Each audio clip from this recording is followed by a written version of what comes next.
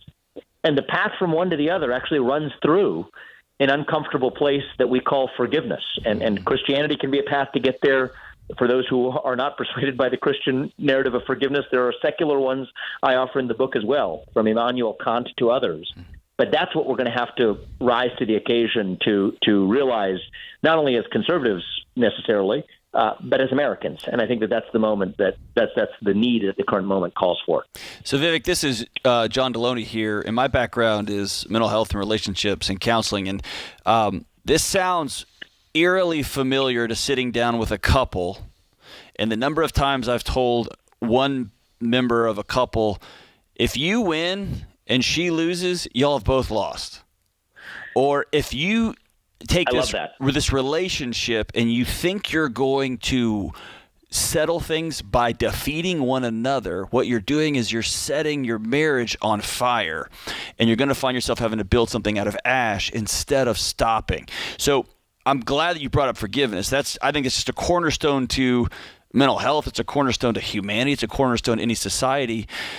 Is somebody going first and saying, all right, I'm not going to fight you. I'm not going to fight you. What does that look like? Because I don't know that we have a cultural narrative for anything other than, oh yeah, hold my beer, I can yell louder.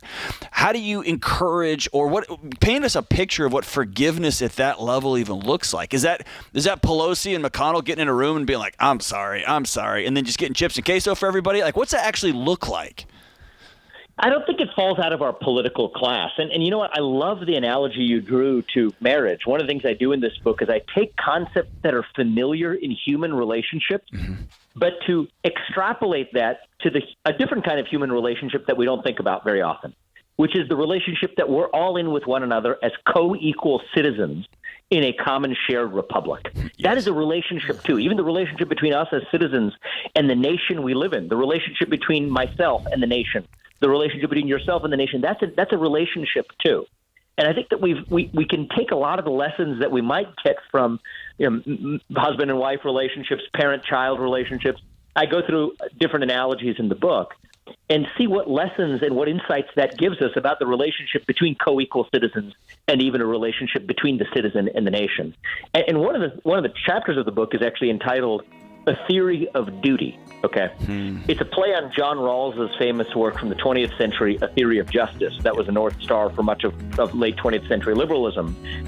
This chapter might be a North Star for the future of a conservative movement in America. I don't know. But what it calls for is the revival of this idea of civic duty, that as citizens, we're each obsessed at this point, myself included. I've fit this description myself over the last years. I'm a big proponent of liberty. It's good stuff. Vivek, we're running up against a break. I'm sorry to cut you off. It's such good stuff. That's why you need to get the book, Nation of Victims by Vivek Ramaswamy, Identity, Politics, the Death of Merit, and the Path Back to Excellence. Thanks for being with us, sir. This is good work, and this is The Ramsey Show.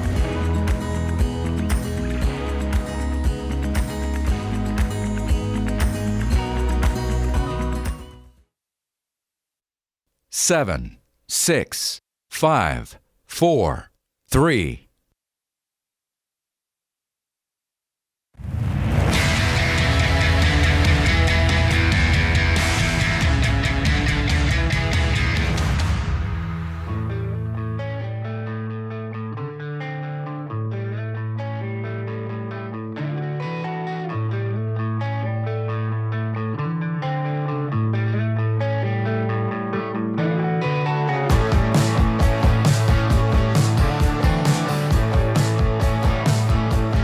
Welcome back to The Ramsey Show. I'm Ken Coleman. I'm joined by my colleague, Dr. John Deloney, as we take your calls this hour. 888-825-5225. That's 888-825-5225. 888-885-5225. Hey, I want you to find out for yourself why Blinds.com is the #1 online retailer of custom window coverings. You get free samples, free shipping, and with the new promos they run every month, you'll save even more. All you got to do is use the promo code Ramsey to get the best deal. Today's question comes from Megan in New Jersey. I'm currently in baby step 2, working to pay off $120,000. I make $52,000 gross and just picked up 2 side hustles to speed the process along. I work for a family member, and at times it can be hard working for a sibling when they are your boss. Ooh, John, you're warming up for this one, I hope. I struggle with leaving because I know they need me, but this is not what I pictured myself doing with my life career-wise. How do I separate personal and business and start the life I want while trying to finish paying off debt? John, you can give the layered version. I always go with the bumper sticker when I get a question like this. I say it's your life. Yes, here's what I would say. Just because it hurts, just because it's painful, doesn't mean it's the right decision. And always choose guilt over resentment. Tell your mom, I can't come home for Thanksgiving this year, and you're going to feel guilty about it, but choose that over buying a plane ticket that you can't afford, taking time off work that you can't afford, being mad all the way to the airport, all the way to the delayed flight, all the way to your mom's house, and being angry because you're going to ruin everything. That's on you. Once your relationship goes to resentment, it's an ash. It's very hard to come back from that. So choose guilt over resentment here. Say, I'm going to go get another job because I got to make more money. I got to do X, Y, and Z. And they're going to say, but we need you. You're going to feel guilty. If they bail on you, that's a choice that they make, not you. If they look at your boundary and they go, then fine, we don't want anything to do with you. They're the one acting like children, not you. And you can be heartbroken and be sad and grieve the crap out of it because that'll hurt. And you still did the right thing. Yeah, I love that. I say it a little bit differently, but I like how you said that, choose the guilt, but he's saying metaphorically. I mean, you've done nothing wrong here. No. And as I like to tell people, look, you're going to disappoint some people by making decisions that are right for you, but the disappointment is on them. If you don't do what you want to do because of them, the resentment lasts for a long time, maybe your entire life, and that's on you. That's right. And that's what you're saying there and prescribing that. I love that. Thank you so much for the question. All right, let's get back to the phones. Charlotte, North Carolina is where Steve joins us. Steve, how can we help? Hey, me and my wife, we have it's a good problem. We have a paid off house. We don't have any debt, and we have $1.2 million net worth. I make 65. I'm retired. I retired from UPS and National Guard, and I get a disability. And I bring home every month $6,500 a month, and my wife brings home $4,000 a month. And in November, I turn 62, and I'll start getting my Social Security, which would be about another $2,500. And we want an RV that's about $130,000, but all we have is $50,000 in cash. And we're trying to decide, since we really ain't not going to need that Social Security money because, we're living good, why can't we just take that Social Security money and just put it all toward an RV every month and get it paid off quickly? Because we don't tell you to borrow, and we're never going to tell you to borrow, and it's not a good decision to borrow, especially an RV, which is going to immediately lose value. Every second you press down on the gas, it's just continuing to devalue, and you guys are net worth millionaires. You're doing great. This is just an issue of patience. But when you assume debt, you assume risk. I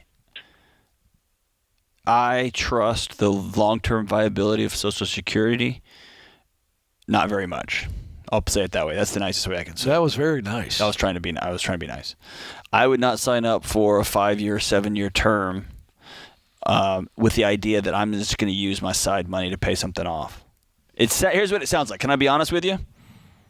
Yeah, be honest, man. Sounds like you're a millionaire, and it really pisses you off that you can't just go buy whatever the heck you want, because we all thought when we became millionaires we could just buy whatever we wanted, and you can't even buy an RV.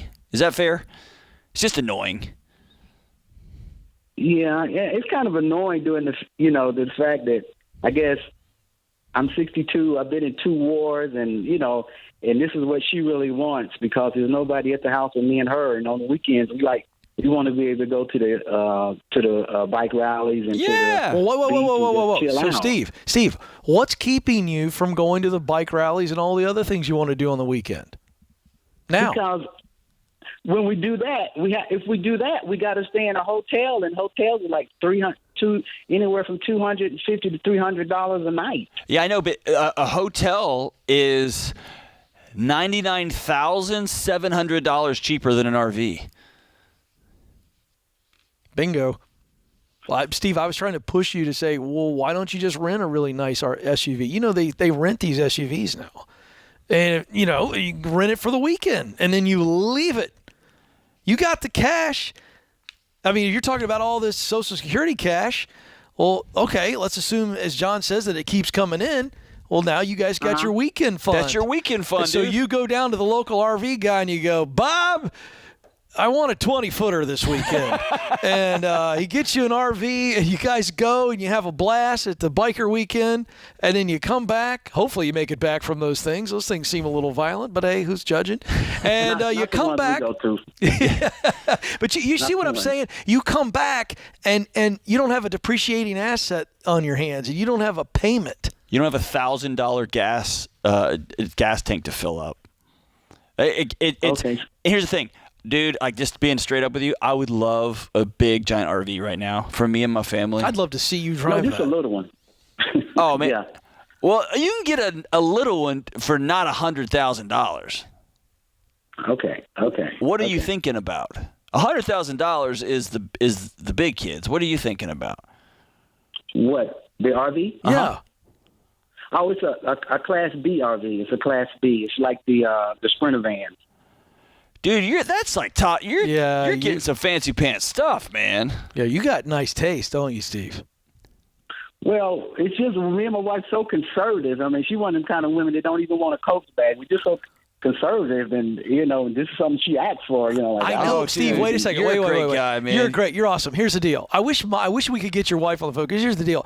You're cringing over a $300 a night hotel room, and yet you're willing to go in debt for a $100,000 RV. Where's the conservative in that, my friend? There's no conservative. I'm gonna tell you what's going on, Steve. Welcome to the club. You're dealing with what Mama wants, and you want to give it to her so bad because you're a good guy and you love that lady, man. If she's put her time in, you've put your time in. You just want something nice, and you deserve something nice. Here's what we're doing. Ken and I are a couple of guys who love you, and we're grateful for you. Help me. And I don't want to see you 4 years in to a $100,000 RV that's now worth $68,000 and needs an engine. It has an engine issue, and then they come make an announcement that we're not raising the rates. In fact, we're going to have to cut 10% of Social Security to make whatever debt balloon payment. Well, I'm just making stuff up here.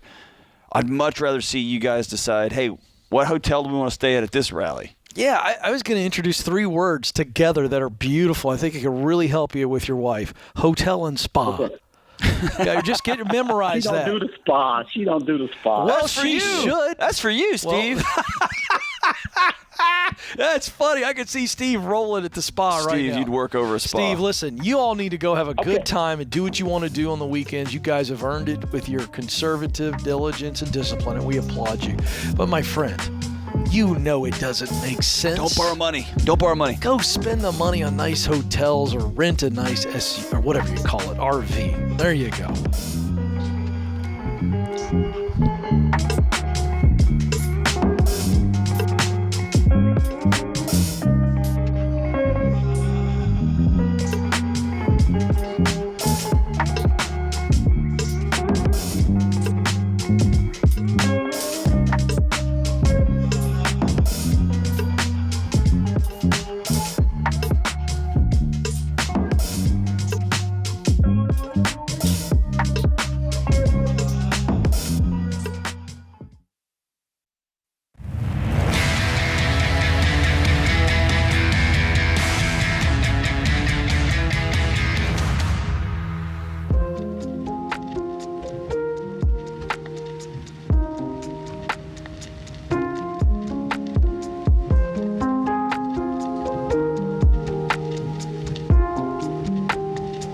Welcome back to the Ramsey Show, America. I'm Ken Coleman, joined by Dr. John Deloney this hour.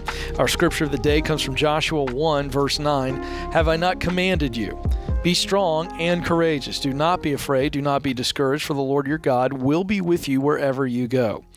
Our quote today from William Wallace. Men don't follow titles. They follow courage. Little Braveheart reference there. I always love those old quotes because I wonder, how did we grab those? Like, how'd they write that down? Always fun to go deep in history there. The phone number is 888-825-5225. But before we get to that, John, you've got something that you got together with Rachel Cruz, George Camel on. This is quite the collaboration. Yeah, sometimes things happen in life and they're totally outside our control, but we can control our thoughts and actions.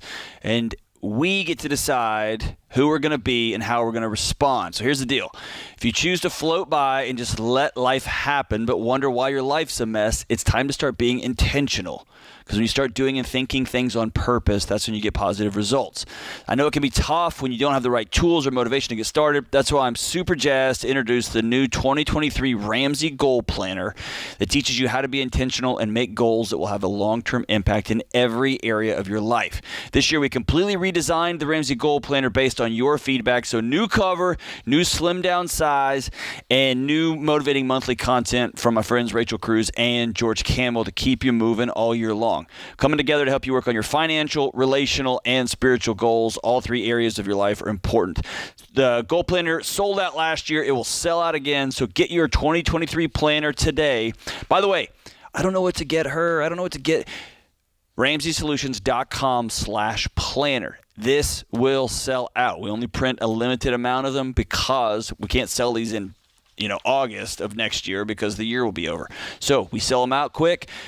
Get your 2023 planner today. RamseySolutions.com/planner. Good stuff. All right, let's get back to the phones. Jonathan joins us in Los Angeles. Jonathan, how can we help? Hello, Jonathan. Hey, how's it going, guys? We're having a blast. How can we help? Hi, I have a question, a little bit of background. I have a couple rental properties and my primary residence, and about net worth of $1 million, but altogether, I'm in the hole for maybe like 2.3. So I'm wondering if I should sell my rental properties and pay off my primary residence, and just have like $50,000 cash left over, but with everything paid for.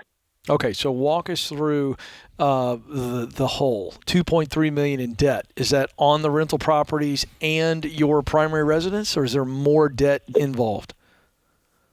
No, that's just on the property. That's correct. Okay, so what are the two rental properties worth? And then walk me through rental property one, what it's worth, what you owe, so we can break that down.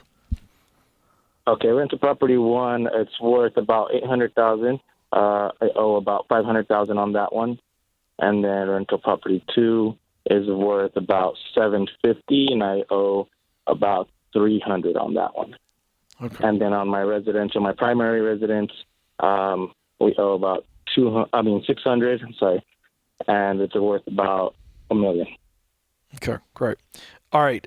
So moving both rental properties would get you. So sounds like a good, smart plan to me because you've got a lot of debt, man. You've assumed a lot of risk here. But the good news is that you're not upside down in them. And you can get out of these properties. So what would keep you from doing this? You called us to ask you, should you do it? What's keeping you from doing it? I'm heavily invested in real estate. I love real estate. It's just, we were thinking of maybe selling one of them and paying off the one where we only owe $300,000. Well, it would leave us maybe like $90,000 on that one, and then just paying that off quick. But it would still keep our primary residence owed on that. And then I'm thinking about switching careers in the near future. So that's something, kind of a safety net. I want to pay it off, but it would just I'd rather keep the rentals, but changing careers is what's making me hold back on, or making me want to sell everything and just pay off everything. What are you changing? What are you changing careers to? I'm thinking about going into trucking industry, Class A driver, something like that. Really? Yeah. Well, John, I can't see any reason why I would absolutely liquidate these. I would keep the primary residence, pay that off, but this is going to take a lot of stress off of you. You're going to be able to pay that primary down, pretty substantially. Yes. Yeah, my only other concern, and my wife's too, is it would take us, because like I said, we really love real estate. It would take us quite a bit of time to kind of save up that money and buy something. But here's what you love. Okay. You love the fantasy. You love having a bunch of nice things with your name on the title, but you don't own those things, dude. The bank does. I love real estate. I love the idea of it. I love the appreciation of it. I love being able to price something a little bit under market to help out my neighbors. I love all of it. I'm not going to sign myself up in a risk. I'm not going to put that level of risk in my financial portfolio. I'm not going to put my family at that risk without doing it the right way. So yes, when you look at it, you say, wow, I love this. I can't afford it. Man, there's a lot of stuff I love that I can't afford, right? That's just where you find yourself. And I think it's making peace with math. And make peace with everybody says make peace with peace, bro. Man. Yeah, but I know what everybody says, but let's talk about this, because I love seeing this stuff on social media, and you got these guys out there trying to hawk people into all this buying real estate. It's all about cash flow, bro. Yeah, cash flow, bro. Yeah, that's what I want to talk about. Let's talk about real cash flow. Okay. On rental one, you said you owe $500, it's worth about $800. What are you making with rent on that one? I profit after I pay mortgage about $1,200. Okay, that's what I want to know. So Hold on, wait. Is that including in your depreciation cost? Are you having a fund aside for when the air conditioner goes out and the roof falls out and the foundation needs repair? Or is that just? Yeah, I have about $10K for each of those. So I have $90,000 in emergency fund, which is more than 3 to 6 months for my personal, but I keep something aside for those as well. Okay. All right, so let's run the same exercise on rental property number 2. After all expenses, what are you netting per month? About the same thing. It's lower on the market rent on that one. All right, so here's the deal. And I'm not knocking this. I'm just trying to give you perspective. $2,400. You've got debt on those two of $800,000 combined, if I wrote the numbers down properly. Okay? And you're making $2,400 a month, but you're leveraged $800,000 for $2,400 a month? And let's go one step further. That's not that much money. What's your mortgage? My mortgage is about $3,000. So what if I told you I could free up $600 in cash flow every month by just paying your mortgage off? Yeah. Do you see what I'm saying? That was the thought, is if we pay off, one of the lower rental that we owe a little more on that would take care of our mortgage. So essentially it'd be around the same thing. No. You're still talking about cash flow. Here's what I'm talking about. You make $2,400 a month coming in, and you send $3,000 out every month towards your mortgage. What if you sacrifice that $2,400 coming in every month and did not send out $3,000 every month? That's a $600 a month net gain to you. Do you see what I'm doing? Yeah. If you sell those 2 rental properties and pay off your primary residence, that's $3,000 a month you're not sending out to somebody to make somebody else rich. Right. And no stress. And there's no stress and no risk. And then you know what job you can do after that? Whichever one you want to, because you have $1 million paid off house. You're free, brother. The last thing you want to be doing is driving on that truck and having to worry about all the stuff going on with those rental properties. Because believe me, you own 3 homes. This is a no-brainer for the switch you're making. Solve for freedom. Solve for freedom. Don't solve for cash flow. Don't solve for potential risk. Solve for freedom. I love that. And imagine all the risk that you will have avoided once you sell these houses. Sell them, man. Pay off that primary home. You're going to be debt-free in 30 days, my brother. Congratulations. That's amazing. So fun. All right. Always fun to be with you, John. Thank you, John Deloney. I want to thank the guys behind the glass for keeping us on the air in mostly America. We want to thank you for listening. We do this show for you. It is The Ramsey Show.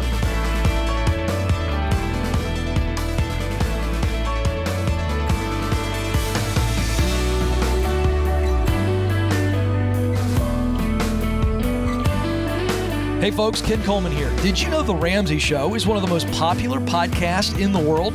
Get your daily dose of advice on life and money. Check out all of our shows from The Ramsey Network wherever you listen to podcasts.